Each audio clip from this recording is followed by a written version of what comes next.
Assalamualaikum warahmatullahi wabarakatuh.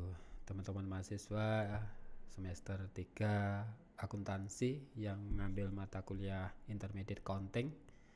Baik, di pertemuan kali ini akan kita bahas terkait dengan praktek intermediate ya, terkait dengan liabilitas jangka pendek. Kemarin sudah kita bahas ada beberapa hal atau beberapa pengakuan terkait dengan munculnya sebuah kewajiban, baik itu terkait dengan utang dagang, utang bank, utang dividen, atau kewajiban dibayar di muka atau utang lainnya. Nah, di sini ada beberapa contoh kasus dan penyelesaiannya nanti yang kita bisa simulasikan ya untuk beberapa pos pengakuan terkait dengan munculnya sebuah kewajiban. Nah, saya ulangi dulu, munculnya kewajiban itu akibat peristiwa masa lalu, kemudian masa kini perlu diselesaikan dengan apa? Pengeluaran akan sumber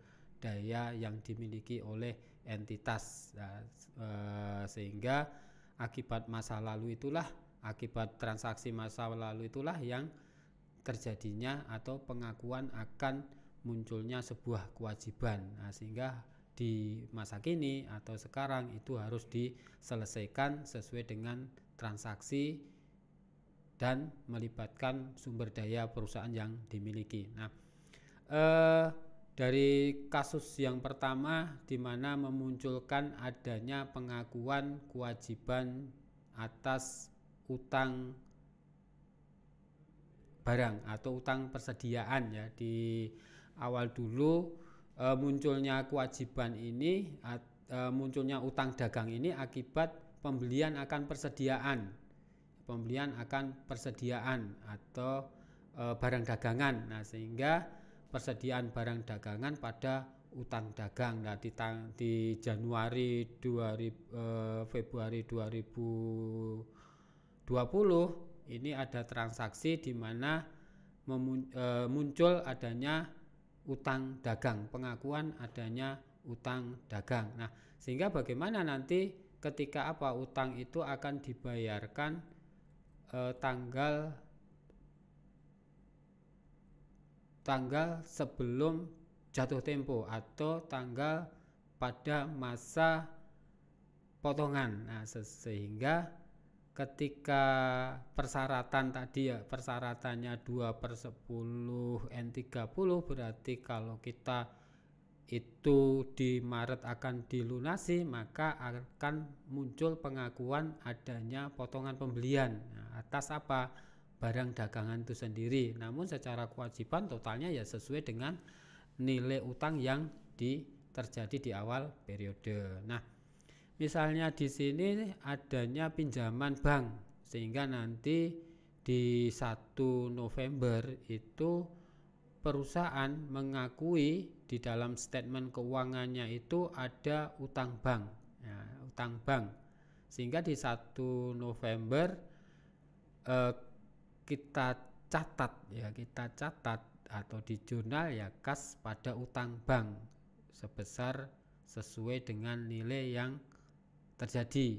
Misalnya di dalam kasus ini kas 200 juta, utang bank 200 juta. Lah nantinya selama periode ini belum dilunasi ya nanti masih ada pengakuan di statement keuangannya gitu kan. Sehingga ketika perusahaan tutup buku di 30 Desember ya harus mengakui adanya penyesuaian akan beban bunga, karena memang dari transaksi ini kalau 150 hari itu ya kurang lebih 5 bulan, berarti ketika ini 1 November dengan nanti di akhir Mei ya, sekitar itu ya 150 hari ini melewati masa tutup buku. Lah, sehingga di 31 Desember itu ada pengakuan akan beban bunga ya, beban bunga. Nah, kalau tadi bunga yang diberikan adalah 15%, itu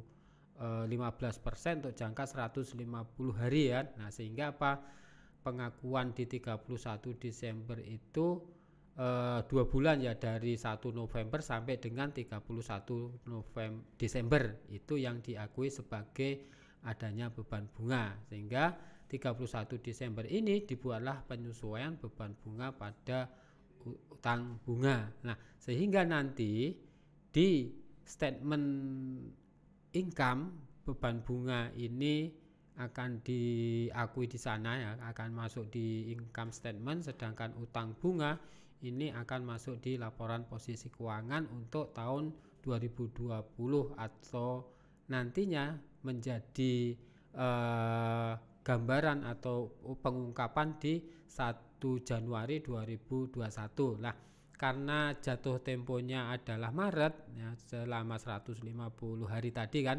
maka sampai dengan tutup buku ya nantinya akan dicatat beban bunga 7.500.000, utang bunga 5 juta, utang bank 200 juta, kas 212.500.000. Ini diperoleh dari apa? Untuk beban bunga ya, beban bunga itu yang menjadi perhitungannya adalah dari 1 Januari sampai dengan akhir Maret ya, sehingga selama kurang lebih 90 hari ya diakuinya itulah sebagai beban nantinya untuk sampai dengan jatuh tempo. Nah, sehingga nanti di periode berjalan nanti sampai dengan akhir Desember 2021 kewajiban itu sudah tidak muncul lagi gitu kan, sudah tidak ada di dalam statement keuangannya. Namun di tahun 2020 masih diakui itu sebagai sebuah kewajiban karena memang transaksi ini diakui di 1 Januari 2020. Nah, ini contoh terkait dengan munculnya utang bank. Nah, kalau yang terkait dengan dividen, katakanlah ketika perusahaan itu mengumumkan untuk membayar dividen atas investor pemegang sahamnya, ketika diumumkan itu sudah menjadi kewajiban dividen, sehingga perusahaan sudah mengakui adanya utang dividen. Nah, ketika apa? Itu baru diumumkan ke pemegang saham. Nah, sehingga dilakukan pencatatan laba ditahan pada utang dividen. Nah, ketika dibayarkan ya berarti apa? Utang dividen itu sudah tidak muncul lagi di dalam pengakuan atas statement keuangannya. Ya, nah begitu juga munculnya utang pajak ya. Ketika utang pajak itu muncul, sudah dipotong, sudah dipungut, namun oleh perusahaan belum disetor ke kas negara. Nah, sehingga nanti akan diakuinya itu sebagai sebuah kewajiban atas utang pajak ya, atas utang pajak. Nah, contoh lain yang terkait dengan transaksi bersyarat atau kontingensi ya, di sini misalnya perusahaan itu memberikan adanya garansi, adanya jaminan atas apa? Unit komputer yang dijual untuk memberikan kepuasan pelanggan ya, sehingga menawarkan setiap pembelian akan komputer itu nanti ada jaminan per unit 100.000 yang diberikan, baik itu nanti untuk suku cadang dan servis. Nah, di sini di bulan Juli 2021 terjadi penjualan 250 unit komputer dengan harga per unitnya adalah 10 juta. Jaminan rata-rata yang diberikan 100.000. Nah, ketika di tahun 2021 ya, di tahun 2021 baik itu penggantian dari suku cadang maupun servis, alokasi yang diberikan adalah 10 juta. Di tahun 2022 adalah 15 juta. Nah, di sini bagaimana nanti pengakuan dan pengungkapannya? Untuk apa? Ketika akan memberikan pengakuan atas transaksi ini ya, misalnya di sini saat terjadi penjualan ya, apakah lihat transaksi yang terjadi, apakah dia dengan kas atau memunculkan adanya piutang. Nah, sehingga dari total unit yang dijual atau dengan kali per unitnya berapa, itu yang diakui nanti pada saat diakui penjualan. Kemudian ketika diakui sebagai beban atas jaminan, ya beban jaminan, beban garansi pada apa? Apakah nanti dengan jasa servis atau persediaan atau perlengkapan atau suku cadang yang diberikan. Nah, itu melihat secara detail terkait transaksi yang terjadi untuk penggantinya di sini ya. Apakah ketika diberikan jaminan perusahaan mengeluarkan apa? Apakah spare part kah? Apakah dengan